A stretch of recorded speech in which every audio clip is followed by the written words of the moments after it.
qiimaha badan ee aan ku xusayno maalinta xorriyadda hadalka iyo weliba waxay soo xadidmaysaa markuu aada xorriyadda qof kale maqaato iyo soo xadidmaysaa waa la cadaaladda iyo xorriyadda hadalka qofku qowlka in lagu baado la soo qoysgashaan dowlad cilmiyeed. Ujeedadan waxay ahayd in laga doodo ahmiyadda ay leedahay xorriyadda saxaafadda iyo in cadaaladda loo wada siman yahay.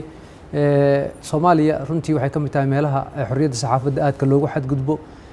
Ilaa 2012 34 wariye ayaa lagu dilay Soomaaliya, kuwaasoo sababta loo dilayna ay ahayd hadalka maaragtay ama waxa ay idaacad ka sheegeen ama wax la xiriira xorriyadda saxaafadda.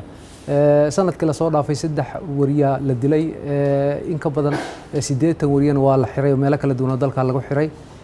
Marka waxaad dareemaysaa in culays uu ka jiro weli Soomaaliyana ay ka mid tahay meelaha ugu daran ee wariye uu ka shaqeeyo.